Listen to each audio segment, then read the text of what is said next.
नमस्कार शेतकरी मित्रांनो, 2025 हे वर्ष कापूस उत्पादकांसाठी संकटाचेच गेले आहे. मात्र आता 2026च्या सुरुवातीला केंद्र सरकार कापसाबाबत एक महत्त्वाचा निर्णय घेण्याच्या तयारीत आहे आणि हा निर्णयामुळे कापूस बाजाराची दिशा बदलू शकते. नेमका हा निर्णय काय असेल, त्याचा बाजारावर कसा परिणाम होऊ शकतो आणि सध्याचे देशभरातील बाजारभाव काय आहेत याचा आज आपण सविस्तर आढावा घेणार आहोत. सुरुवातीला पाहूया आजचे बाजारभाव. देशभरात कापसाचा सरासरी बाजारभाव 7,300 ते 7,700 रुपयाच्या दरम्यान होता. महाराष्ट्र, मध्य प्रदेश, गुजरात या सर्व राज्यांचा हा एकत्रित सरासरी भाव आहे. काही ठिकाणी उत्कृष्ट गुणवत्तेच्या कापसाला 8,000 रुपयापर्यंतचा दर मिळालेला दिसला, परंतु हा भाव अत्यंत कमी प्रमाणात उपलब्ध कापसासाठी होता. सर्वसाधारण बाजारात बहुतेक कापूस हा 7,300 ते 7,700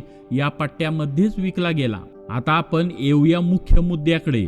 सरकारचा संभाव्य निर्णय नेमका कोणता? हा निर्णय कापूस आयातीविषयी असू शकतो. आपल्याला माहीतच आहे की 19 ऑगस्ट 2025 रोजी केंद्र सरकारने कापूस आयात शुल्क मुक्त केली होती, म्हणजेच 11% आयात शुल्क काढून टाकण्यात आले. सुरुवातीला ही मुदत 30 सप्टेंबर पर्यंत होती. नंतर उद्योगाच्या मागणीनुसार 31 डिसेंबर पर्यंत वाढविण्यात आली, म्हणजे अजून 2 दिवस शुल्कमुक्त आयात सुरूच आहे. या मुदतीचा अंत जवळ आल्याने उद्योगाकडून सरकारकडे पुन्हा मागणी करण्यात आली की शुल्कमुक्त आयात आणखी वाढवावी किंवा 11% शुल्क कायमस्वरूपी हटवावे.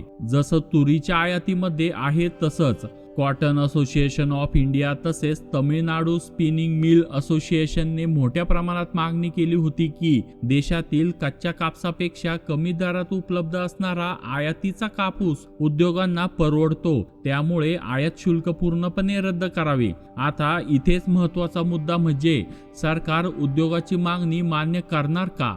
प्राथमिक माहितीनुसार सरकार यावेळी ही मागणी मान्य करण्याच्या विचारात नाही, म्हणजेच 31 डिसेंबर नंतर शुल्कमुक्त आयात बंद होण्याची दाट शक्यता आहे आणि पुन्हा 11% शुल्क लागू होऊ शकते. सरकारचा विचार करण्यामागची मुख्य कारणे अशी की देशात कापसाचा पुरवठा पुरेसा आहे. यंदाचं अंदाजित उत्पादन 309 लाख गाठी आहे. गेल्या वर्षाचा शिल्लक साठा हा 60 लाख गाठींचा आहे. यंदाची अंदाजित आयात 50 लाख गाठींची आहे, म्हणजे देशातील एकूण पुरवठा 420 लाख गाठींवर जाईल. पण देशांतर्गत वापर यंदा फक्त 295 लाख गाठींचा असणार आहे आणि निर्यात ही 18 ते 20 लाख गाठींच्या दरम्यान, म्हणजे 100 ते 110 लाख गाठी देशात शिल्लक राहण्याची शक्यता आहे. जवळपास विक्रमी शिल्लक साठा हा असणार आहे. यामुळे देशात कापसाची टंचाई नाही, उलट जास्त पुरवठा आणि मागणी कमी अशी परिस्थिती आहे. त्यामुळे सरकार शुल्कमुक्त आयात वाढविण्याची गरज दिसत नाही. याशिवाय मागील काही वर्षाचा अनुभव असा आहे की ज्या पिकांची आयात वाढते त्याच पिकांची लागवड भारतीय शेतकरी कमी करतात. कडधान्य व खाद्यतेल हे त्याचीच उदाहरणे आहेत. म्हणून सरकारला भीती आहे की आयात शुल्क कायम काढून टाकलं तर कापूस लागवड कमी होईल, उत्पादन घसरेल आणि देश आयातीवर अवलंबून राहील. उद्योग शुल्कमुक्त आयात वाढविण्याची मागणी का करत आहे? कारण जागतिक स्तरावर विशेषतः अमेरिकेत कापूस भारतापेक्षा स्वस्त आहे. त्यामुळे आयात कापूस उद्योगांना परवडतो. देशांतर्गत कापसाच्या भावाला आधार मिळतोय तो 2 गोष्टींमुळे. एक कमी उत्पादन आणि दुसरे चांगले सरकीचे दर. सरकीचा पुरवठा कमी असल्याने 3,300 ते 3,800 रुपये असा दर मिळतोय आणि त्यामुळे कापसाला अतिरिक्त आधार मिळतो आहे. पहिल्या वेचणीचा कापूस भिजल्याने गुणवत्तेत घट आली. चांगल्या गुणवत्तेचा कापूस कमी असल्याने त्याला जास्त दर मिळत आहे. एकीकडे CCI ही जोरात खरेदी करत आहे. रोज बाजारात येणाऱ्या सुमारे 2 ते 2.25 लाख गाठींपैकी बहुतेक कापूस CCI उचलत आहे. CCI ची खरेदी 50 लाख गाठींच्या पुढे गेली असून जानेवारीपर्यंत 100 लाख गाठींचं उद्दिष्ट पूर्ण होण्याची शक्यता आहे. त्यामुळे खुल्या बाजारात व्यापारी व मिल्सना कमी कापूस मिळतो आहे आणि त्यामुळे भावांना आधार मिळतो आहे.